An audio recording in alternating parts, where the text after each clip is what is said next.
Most of the men's பத்தி நான் பேசுறேன். வந்து இப்ப ஜாப் மட்டும் தான் போயிட்டு வருவாரு. வந்தோனே எல்லாமே ரெடியா இருக்கும். எல்லாமே பண்ணி வச்சிருவேன். அதே மாதிரி அவர் ஜாப்ல இல்லாம வீட்ல இருக்க கூட நான் ஜாப் போயிட்டு வரேன். நான் பண்ற எல்லாமே பண்ணணும். ஹலோ, இப்ப அழுததாவே இல்ல. நான் நம்புறதுக்கு ரெடியா? மனைவிமார்கள் குடும்பத்தை பாத்துக்குவாங்க, ஒழுக்கமா செய்வாங்க, வீட்ல இருக்க எல்லாமே செய்வாங்க, எப்பவுமே சந்தேக பரவலையா இருக்கீங்க. அக்செப்ட் பண்ண தயார் சார். எல்லாமே கரெக்டா பண்ணிட்டா அக்செப்ட் பண்ண தயார். பாத்தீங்களா, எல்லாத்தையும் கரெக்டாலாம் பண்ண மாட்டான். நான் நல்லா பண்றனோ இல்லையோ, ஆனா நீ நல்லா பண்ற. ஒரு பெண் வேலைக்கு போனா அவ அதை சரியா பண்ணுவான்னு இந்த சமூகம் நம்புச்சு. அலுவலக பணிகளையும் இந்த நிர்வாக பணிகளையும் பெண்ணால பண்ண முடியாது, அவ்வளவு பண்ண தெரியாது அப்படின்னு நம்ம நினைச்சிருந்தா என்ன ஆயிருக்கும்? Yeah correct. வர்ற மாதிரி பெண்கள் வந்து இதுக்கு முன்னாடி வேலைக்கு போகாம படிக்கும் போதே வந்து நிறைய தூற்றுகள் வந்து படிச்சா உனக்கு திமிராயிடும், வேலைக்கு போற சம்பாதிக்கிறன்ற திமிரு, இது எல்லாமே ஒரு பெண் கேட்டுட்டு ஸ்டீரியோ டைப்ஸை உடைச்சிட்டு வெளில வந்திருக்கா. போங்கடா போய் வேலையில பாருங்கடா. இதே மாதிரி ஸ்டீரியோ டைப்ஸை ஆண்கள் ஏத்துக்க ரெடியா இல்ல. அந்த ஆண் வந்து வீட்ல இருக்காங்க, அடுத்த வேலைக்கு அவங்க போற கேப்ல ஆணோட அம்மாவே வருவாங்க. தம்பி எப்ப அடுத்த வேலை பார்க்க போறான் அப்படின்னு ஒரு கேள்வி வரும். சோதிக்காதீங்க. ஐடியலைஸ் பண்ணி காட்டுற அளவுக்கு சொசைட்டி பாசிட்டிவா இல்ல சார். ஒரு பெண்ணால அதை சொல்ல முடிஞ்சதுக்கு நான் முதல்ல பேச சொன்னேன், there is a support system. உங்க கணவர் ஸ்ட்ராங்கா நின்னதுனால இது நடந்துருச்சு. இப்ப மனைவி அப்படி ஸ்ட்ராங்கா நின்னா நடந்திருக்கணுமே. ஒரு போய் சமாளிப்போம். பெண் வேலைக்கு போவதை சமூகமாக நாம் ஊக்குவித்தோம். ஆண் வேலைக்கு போகல அல்லது குறைவான சம்பாதிக்கிறதையும் அல்லது பெண் சம்பாதிக்கட்டும் அப்படிங்கிறத ஒரு சமூகமா நம்ம அக்செப்டே பண்ணலை. 45+ ஆண் ரொம்ப நெருக்கடியில் இருக்காங்க. நெருக்கடிகளை மட்டும் பார்க்க கூடாது, அதை சார்ந்து அவங்களுக்கு கிடைக்கக்கூடிய பலத்தையும் பார்க்கணும். ஒரு ஆண் வந்து 45 வயசு கடக்கும்போது ஒரு டீனேஜ் பையன் இருப்பான், அவன் தோல் கொடுக்க போறான். அப்பா நான் சம்பாதிக்கிறேன், நீ இந்த இடத்துல கொஞ்சம் டவுனா. ஒரு பிள்ளைகளாகட்டும் அம்மாக்களுடைய கஷ்டங்களை வேதனைகளையும் அதைகளையும் அவ்வளவும் தெரியும். ஆனா அப்பாக்களோட இது ரொம்ப சிலது அதை கம்பேர் பண்ணும்போது ஒத்துக்கிட மனசு இல்லனாலும் அதான் நேசம். வேலைக்கு போற ஒரு பையன் இருப்பான். அம்மா ரொம்ப இயல்பா எனக்கு இது வாங்கி கொடுன்னு கேட்பாங்க. அப்பா வெளியில கடன் வாங்குவாரு, பையன் ஒரு 1000 ரூபாய் காசு கொடுன்னு கேட்க மாட்டார். கெரியர்ல ஜெயிச்ச ஆணுக்கு மட்டும்தான் குரல் இருக்கு, வேற யாருக்கும் ஆக்சுவலா குரல் இல்லை. ஓப்பனிங்லாம் நல்லா தான் இருக்கு, ஆனா உங்ககிட்ட பிடிச்சும் சரியில்லையாப்பா.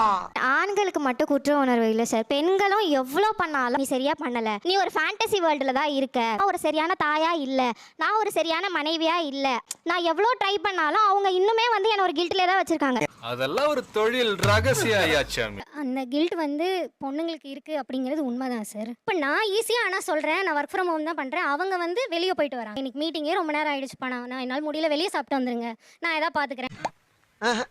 இனிமே சாவகாசம் ஆகாதியா.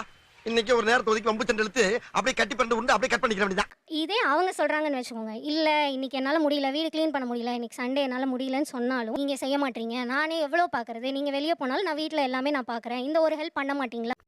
கல்லஞ்சக்காரன் அவ்வளவு நேரம் கதறானே கரைறானா. அவங்க வந்து ஒரு ஒர்க் போறாங்க, ஒரு ஃபினான்ஷியலா ஒரு சப்போர்ட் பண்றாங்க, விச் இஸ் ஈக்குவலி ஷேரிங். அதே இடத்துல கிட்ட டேக் கேர் பண்ணிக்கிறதாகட்டும், ஹவுஸ் ஹோல்ட்ஸ் பாத்துக்கிறதாகட்டும், இதெல்லாம் வந்து 90% பெண்களும் 10% ஆண்களும் பண்றாங்களோ அப்படிங்கிற மாதிரி தோணுது.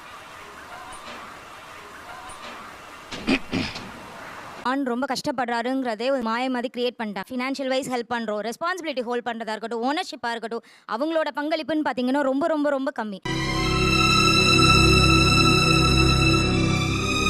நம்ம எல்லாம் ஃபேமிலியாக வெளில போகலாம் அப்படின்னு சொன்னோன்னா உடனே ஏன் டிபெண்டன்சி ஏ மேலே திணிக்கிற, கார் இருக்குது, கார் ஓட்ட தெரியும், கார் எடுத்துட்டு நீ போ, ஃபேமிலி பாண்டிங் அப்படிங்கிற பேச்சுக்குள்ளேயே ஆண் வரமாட்டேங்கிறாங்க. பாரு, நீ யாருன்னு எனக்கு தெரியும், நான் யாருன்னு உனக்கு தெரியும். அவங்களோட டிசிஷனை அவங்க எடுக்க முடியலன்றது தான் உண்மை. அவங்க அம்மா வந்து எப்பயாவது ஒரு இடத்துக்கு வெக்கேஷனுக்கு கூப்பிடுறாங்க, நம்ம ரொம்ப நாளைக்கு முன்னாடியே சொல்லியிருப்போம் இந்த இடத்துக்கு இத்தனாம் தேதி போகணும்னு. ஆண் என்ன முடிவெடுப்பான் இதுல? நான் போனதான் சரியா வரும். இது சப்ப மேட்ரு. என்னடா சப்ப மேட்ரு? சொந்தமாக முடிவெடுக்கக்கூடிய இடத்துல கூட இல்லைங்கிறத விட இட்ஸ் மோர் அபவுட் எஸ்கேபிசம். அதனால அவங்களுக்கு ஒரு விஷயம் வேணும்னா அதே அம்மா கிட்ட போராடி என் ஃப்ரெண்ட்ஸோட இங்கே தான் போவேன்னு சொல்ல முடியுற ஆனால என் பொண்டாட்டிக்காக நான் போவேன்னு சொல்ல முடியலன்னா தட் இஸ் கால்ட் எஸ்கேபிசம். இது மாதிரி 4 பேர் கேள்வி கேட்டிருந்தாங்கன்னா நாங்க திருந்திருப்போம் தம்பி. கெஞ்சிக்கிட்டே இருக்கான் சார் வாழ்நாள் பூரா, ஒன்னு அம்மா கிட்ட இல்ல மனைவி கிட்ட இல்ல வேலை செய்யற ஆஃபீஸ்ல தன்னோட வேலையை காப்பாத்திக்கிறதுக்காக கெஞ்சுறாரு.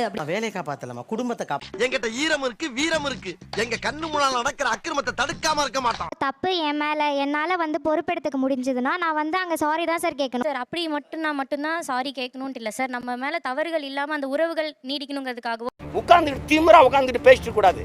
அந்த பிரச்சனை பிரச்சனையை வந்து சால்வ் பண்ணணும். ரொம்ப டென்ஷன் எனக்கு வேணாம். ஒரு சாரி சொன்னா அந்த பிரச்சனை முடிஞ்சிருமா, சொல்லிட்டு போறேன், அவ்வளவுதான். மா உன் மேல தப்பு, போமா, சும்மா பிரச்சனையை கிளப்பிட்டு இருக்காதன்னு அம்மா கிட்டயும் கடிந்து பேசுவான். என்னங்க இது சொல்லுங்க. பொன்னாடிக்கிட்டே உனக்கு வேற வேலையே இல்லையா, இல்ல இஷ்டம் தான் இருக்கலாம், உங்க அப்பா வீட்டு கிளம்பு. நீங்க சொன்ன அந்த வார்த்தையை உங்க கணவர் உங்ககிட்ட சொன்னா நீங்க என்ன பண்ணுவீங்க? கிளம்பி போயிட்டே இருப்பீங்க, அதான் உண்மை. ஆமா சார். ஊருக்கு போயிடுச்சா? நீங்க திரும்ப எப்படி வருவீங்க இங்க? அவன் வந்து கூப்பிட்டா தான் வருவேன். உங்களை எப்படி கூப்பிட்டா? தப்பு செஞ்சா சாரி கேட்டு தானே சார் ஆகணும். கெஞ்சி கூப்பிட்டா. அப்ப அவனுக்கு கெஞ்சிரானா இல்லையா? ஆண்கள் வந்து செய்யற ஒரு சின்ன சின்ன விஷயங்களையும் அவங்களோட கண்ணுக்கு தெரியணுங்கிறதுக்காகவே பண்றனால இவங்க பாவம்னு நினைக்கிறாங்களோ அப்படி. அதை விட ஒரு படி மேல போய் அவரவே பாவமாக்குறாங்க. அதுதான் பிரச்சனை. ஏய், என்னைய வச்சு ஒன்னும் காமெடி கிமெடி பண்ணலையே. நாளா காரை விட்டு இறங்குற வரைக்கும் தலகாத்திரமா இறங்குவேன். என் ஒய்ஃப் வந்து கதவை துறக்கையில நொண்டுவேன். ஏன்னா பாவம் நீ ஃபுல்லா நீ நான் பண்ணமா, எனக்கு மனசாட்சி உறுத்துறதுனால அதை டிபேட்டுக்கே கொண்டு போனமா. Yes yes. நம்ம அவங்க பாவம்ன்ற ஃபீலிங் அவங்களுக்கு கொடுத்து அதை அக்னாலேஜ் பண்ணாதான் அவங்களும் அதை ரெசிப்ரோகேட் பண்ணுவாங்க. நம்ம விட்டு கொடுத்து போதல், பொறுத்து போதல், கொடுத்தல், இதெல்லாமே பெண்களோட குவாலிட்டிஸாவே பார்த்துட்டோம். இல்ல வரட்டும்டா, எனக்கு ஒரு மாதிரியா தான் இருக்கும். கொஞ்சம் இரு, அவன் என்ன சொல்றான் கேப்போ. தம்பி ஒரு பெண் சிரமப்படும் போது பாவம்னு சொல்றதை விட ஒரு ஆண் கலங்கும் பொழுது நம்ம யாருக்கும் பார்க்க முடியல. இந்த ஜென்ரேஷனே வந்து நம்ம பெயினை ரொம்ப அதிகமாக அண்டர்ஸ்டாண்ட் பண்ணி கம்ஃபர்ட் பண்ணுறோம். Okay okay. அவங்களுக்கான சட்டங்களும் அவேர்னஸும் அவங்களுக்கான திட்டங்களும் அதிகரிக்கும் போது திரும்பி பார்க்குற அவங்க இடம் எல்லாமே பெண்கள் வளர்ந்துட்டாங்கன்ற மாதிரி இருக்கு. இவ்வளோ நாள் வேலைக்கே போகாத வேலைக்கு போறா, ட்ரெஸ் அவளுக்கு பிடிச்ச மாதிரி போடுறா, ஹேர் கட் பண்ணிக்கிறா, அவளுக்கான ப்ராப்பர்ட்டி கிடைக்குது, பஸ்ஸில் போனால் அவளுக்கு தனி சீட் இருக்கு, அப்போ எல்லாமே அவளுக்கு கிடைச்சிருச்சு. அங்கதான்டா இருக்கு இந்த ஸ்டேட் பாண்டியோட ட்விஸ்ட். பெண்கள்லாம் அப்போ வந்து இப்போ மேலே இருக்காங்க, ஆனால் முழுமை அடையலை. கண்டு அந்த அவேர்னஸ் தெரியறத பார்த்தே இவங்க என்ன பண்ணிடுறாங்கன்னா இவ்வளோ கிடைச்சிருச்சுன்னு நினைச்சிடுறாங்க. இன்னைக்கு நான் இவர் முகத்துல ஒரு தேஜஸ பார்த்தேன். எதையோ சாதிச்ச ஒரு சந்தோஷம் இவர் கண்ணுல எனக்கு தெரிஞ்சது. ஒரு பெரிய சப்போர்ட் சிஸ்டம் வந்து சொசைட்டி, நம்ம கூட இருக்கிற ஆண், நம்மள தூக்கி விட்ட ஆண் வந்து ஏதோ ஒரு இடத்துல கீழே நின்று கூப்பிடுறான். நாங்க சொல்றது அந்த குரலை கேளுங்கன்னு மட்டும்தான். ஒன்னு சொல்ற, பொண்ணுங்க விட்டு கொடுத்து போல பசங்க துட்டு கொடுத்து போயிடுவானுங்க. ஆண் பாவம் தான் எனக்கு தெரியும்.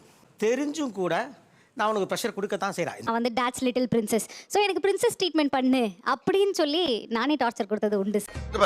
இனிமேல நீ என்கிட்ட பேசாத. இன்னிலிருந்து உனக்கு எனக்கு பேச்சு வார்த்தை கிடையாது. என்ன கோச்சிக்காதீங்க? பிரின்சஸ் ட்ரீட்மெண்ட்னா என்னது? நார்மலா ஒரு ஹஸ்பண்ட் வந்தாங்க, கார் எடுக்கிறாங்க அப்படின்னும் போது எனக்கு கதவு திறந்து விடுங்க நீங்க, நான் வந்து உள்ள அப்படி உட்காந்துக்கிறேன், ஒரு சின்ன சாக்லேட்டு வந்து இந்த ட்ரெஸ் அழகா இருக்கு உனக்கு. வாய்ப்பில்லை ராஜா, வாய்ப்பில்லை. நான் இந்த கேஸ்க்கு ஹியரிங் பார்த்தேனே, நீ நல்லா பேசின, ஓ லீகல் பாயிண்ட் அப்படி கேட்குறேன் சார். எங்க அம்மாக்கெல்லாம் திட்டாம இருந்தாலே போதும், எனக்கு இப்போ இது வேணும். ஆனா அவரை பார்த்தா பாவமா இருக்கு, அவருக்கு ஒர்க் ப்ரெஷர் ரொம்ப அதிகம். ஆனா நான் இதை போட்டு ப்ரெஷர் பண்றேன்னு தெரியுது சார். காலங்காத்தால உனக்கு குறவழி வரைக்கும் சோத்த போட்டு வண்டியில ஏத்திட்டு வந்ததுக்கு உன்னால என்ன பண்ண முடியுமோ அதை பண்ணிட்டேன். சிஸ்டர் பிரதர் ரிலேஷன்ஷிப்பில் பார்க்கும்போது இப்போ நான் பிஸ்னஸ் ஃபேமிலியிலேருந்து ஃபேமிலி சுச்சுவேஷனில் என்னோட ரெஸ்பான்சிபிலிட்டிஸை நான் என்னோட கோல் நோக்கி கொண்டு போயிட்டேன். பட் ஃபேமிலியோட ரெஸ்பான்சிபிலிட்டிஸை அவன் தான் தூக்கி இப்போ பிஸ்னஸை வந்து பார்க்கணுன்ற ஒரு சூழ்நிலை. ஒரு மனுஷன் எதையாவது பண்ணி முன்னுக்கு வரலாம்னு பார்த்தா கால் வைக்கிற இடமெல்லாம் கண்ணி விடி வைக்கிறாங்களே. ஹஸ்பண்டும் ஷிப்பில் ஒர்க் பண்ணுறாங்க சார். ஒர்க் பண்ணுற டைமில் அங்கே பயங்கர ப்ரெஷராக இருக்கும். வச்சு அந்த டைமில் அவர் என்ன டென்ஷனில் இருந்தாலும் என்கிட்ட கொஞ்சம் நேரம் லவ் பண்ணி பேசுப்பா, ஏதாவது கொஞ்சம் நேரம் எனக்கு கொஞ்சம் ஏதோ ஒரு ஹாப்பி மொமெண்ட் பேசு.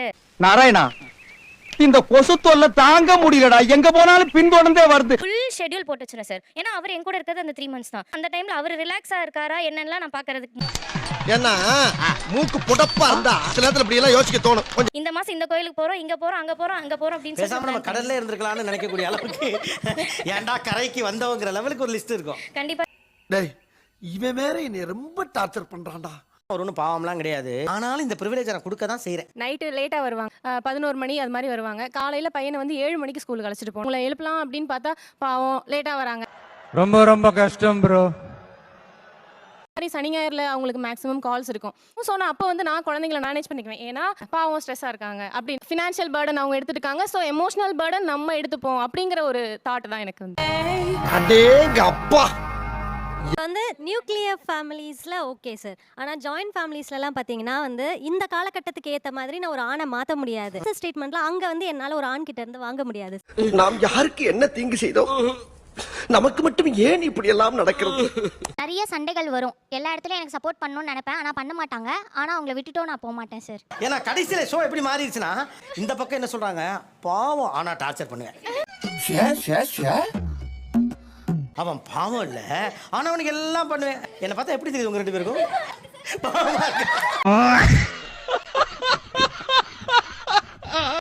சின்ன சேனலு எதா இருந்தாலும் அது கொஞ்சம் ஆதரவு கொடுங்க. உங்க பொண்ணான கையை கொண்டு அந்த பெல்லில தட்டிடுங்க. அவங்களுக்கு சப்ஸ்கிரைபர் 5-10 ஏறுனா அவங்க மனசு சந்தோஷப்படும். அவங்க வீடியோவும் பாருங்க.